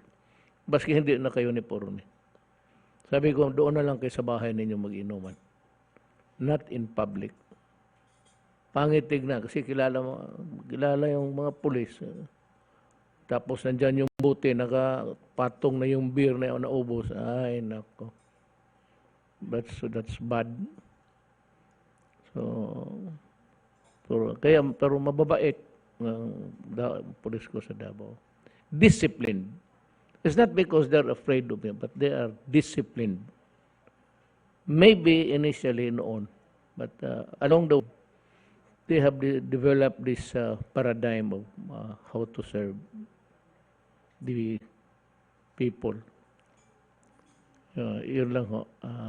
Salamat at magkain muna kami.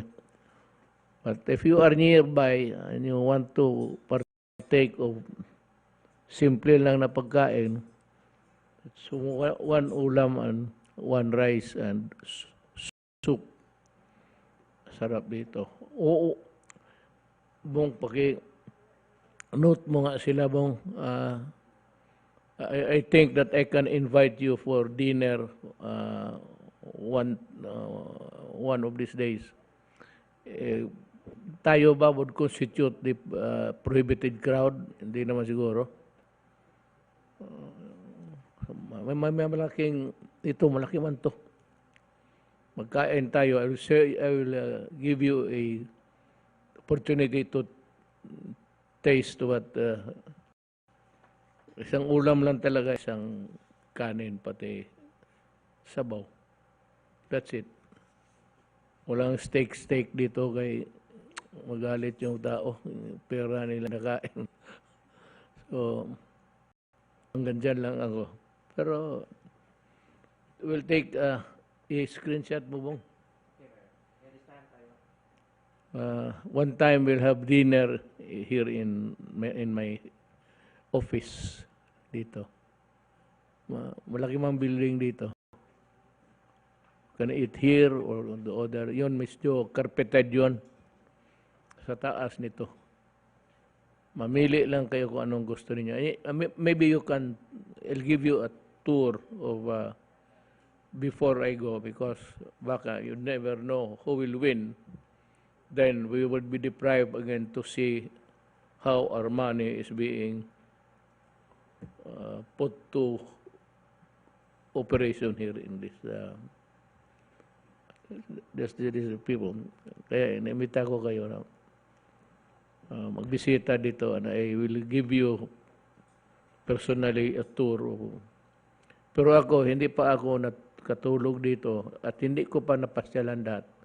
Even had, matatapos na lang ako yung museum, I do not know where. Hindi pa rin ako napunta. Pero doon sa museum na yon, nandoon yung tatay ko, pati ako. Kasi naging cabinet member ang tatay ko sa panahon ni, first term ni President Marcos. He was a Secretary of General Services. Wala na yun siguro ngayon. But that was his cabinet post. Kaya sabi niya yung muka daw dyan, nandyan yung tatay ko, pati ako. Pero sa bagay, buhay pa man ako, sabi ko, huwag mo ako ilagay sa museum. Nga buang. Baka matuloy yan. So, sige ho, maraming salamat sa inyo. Ma'am, sa Mayor Abalos.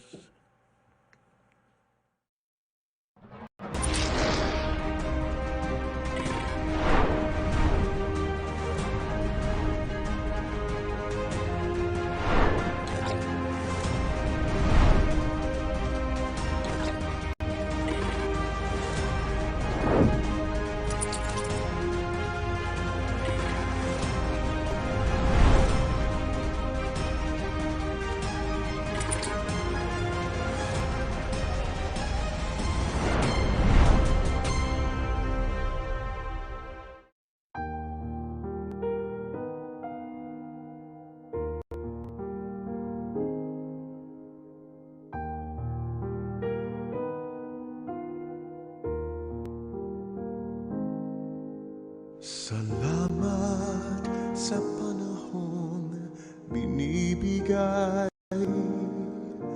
Salamat sa malasakit mong tunay. Kasama mo kami sa bawat laban. Asahan mong di ka namin iiwan. Dahil sa inyo nabubuhay ang pag-asa. Para sa inyo tayo ay sama-sama. Habang nilalaan ang buhay mo, iisipin kung ang buhay mo ay buhay ko. Asahan mong di ka namin iiwan. kasama mo sa bawat habang, pagkat tayo ay iisa lamang. Ang buhay mong inaalagaan, ang buhay mong nilalaan, buhay mo ay buhay ko.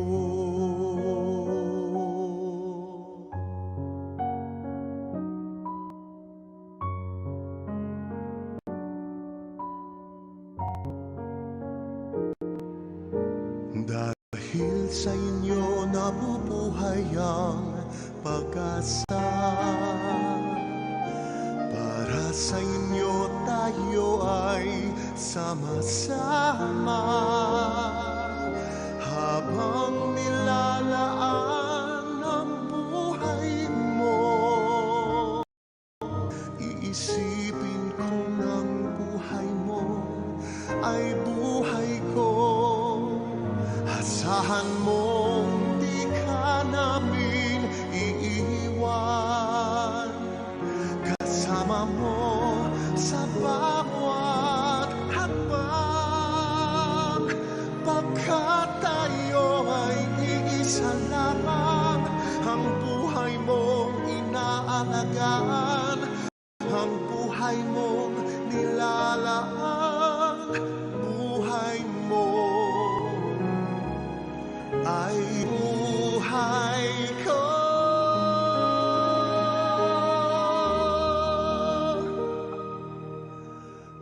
Buhay mo ay